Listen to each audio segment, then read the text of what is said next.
Сәлем достар, 16 желтоқсан халқымыздың, ата-бабаларымыздың арманы орындалып, жасампаздығымызды жаңа белеске көтерген тәуелсіздік күні. Патша дәуірінде де, Кеңес одағы кезінде де тәуелсіздікке деген ұмтылыс халықтың едәуір бөлігінде қалыптасты. Біз бірнеше жүз жыл отаршылдықтан кейін 20 ғасырдың аяғында қайта жаңғырған елміз. Тәуелсіздік бұл азап пен төзімнің халықтың сан ғасыр бойы еркіндікті аңсаған шыдамның өтеуі. Бұл ауыр жолда әр ғасырдағы көптеген ұлы тұлғаларымыз сансыз үлестерін қосты. Тәуелділіктің кісенінен босау үшін халқымыздың, батырларымыздың қаны төгілді. Сізбен бірге Пазл каналы бүгін еркін ел болуымызға бар күшін салып, сол күндерді көре алмаған ұлы тұлғаларымыздың болашақ ұрпаққа айтып кеткен сөздерін және олардың өмірлерінің соңғы сәттерін көрсетеміз. Ел үшін өлу, ел үшін бабалар аманаты, құрсын бейшаралық. Бодандық өмір құрсын. Қосыл қатарға, бірлігіңді ойла, елдігіңді ойла, азаттығыңды ойла, келешегіңді ойла. Ойла. 1986 жылы 17-18 желтоқсан аралығында Алматыда үкіметтің отаршылдық әміршіл әкімшіл жүйесіне қазақ жастары наразылық тудырып қарсы шығады. Бұл көтеріліске көптеген жастармен бірге 1966 жылғы Қайрат Рысқұлбеков белсенді қатысады.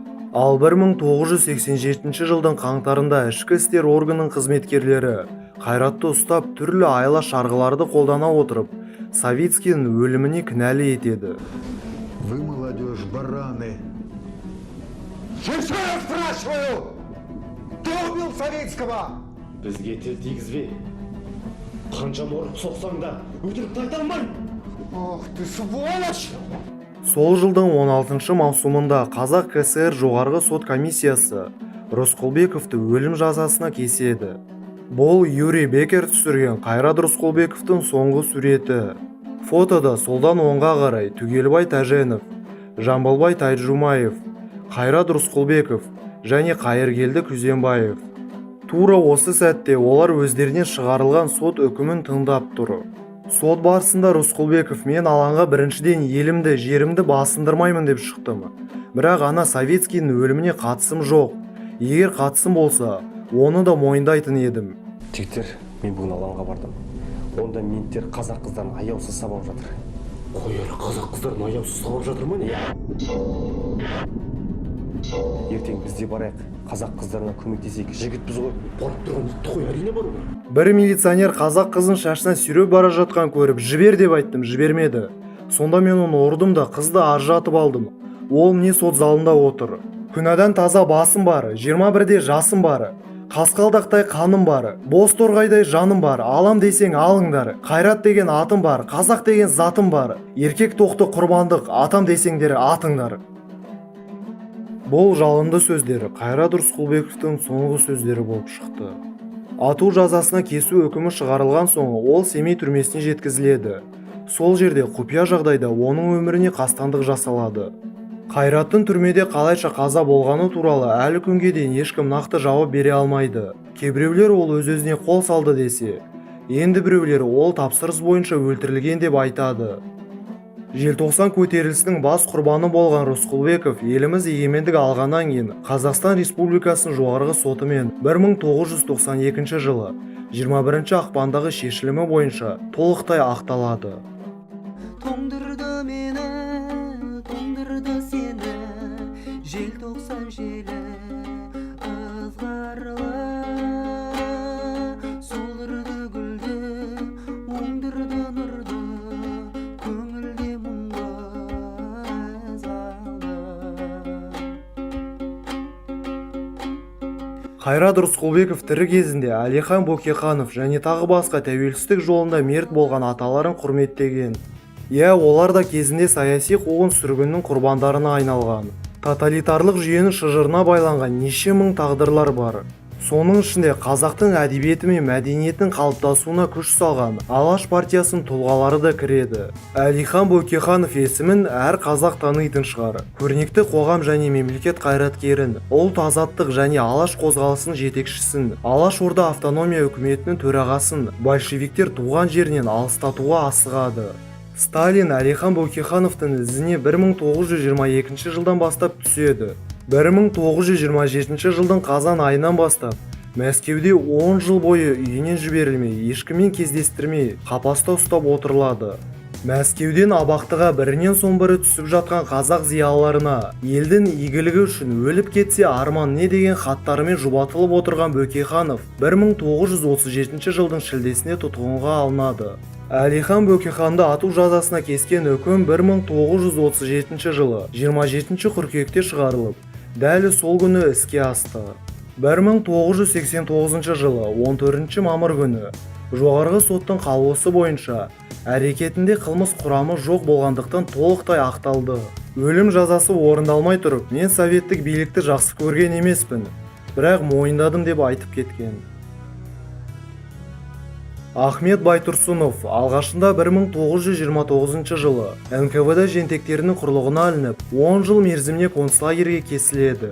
Алайда ол жаза солтүстік өлке жерлеріне аударылуға өзгертіледі. Айдаудан 1934 жылы аман оралғаннан кейін 3 жылдан соң қайта ұсталынып, халық жауы деген жалған айып тағылады.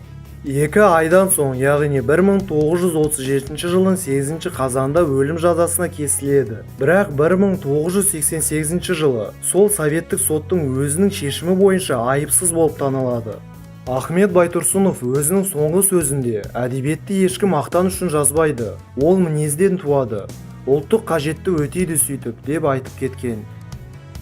Өкінішке орай Алаш партиясының басқа тұлғаларында тура осындай жаза күтіп тұрған еді. Жаһанша Досмұхамедов, Темірбек Жүргенов, Халел Досмұхамедов, Санжар Асфендияров, Нәзір Төреқұлов, Ілияс Жансүгіров, Бейімбет Майлин, Құдайберген Жұбанов және тағы басқа көптеген ұлы тұлғаларымыз тура осылай мерт болды. 1929 жылы басталған советті қуғын кезінде Қазақстандағы ұлттық ұйыммен байланысы бар деген жалған жаламен тұтқындалып, ұзақ тергеуден кейін Жүсіпбек Аймауытовқа 1931 жылы ату жазасына сырттай үкім шығарылады. Маған тағылған кінәмен таныстым, өзімді айыпты деп санамаймын. Бұл Жүсіпбек Аймауытовтың қаламнан туған соңғы сөздері еді.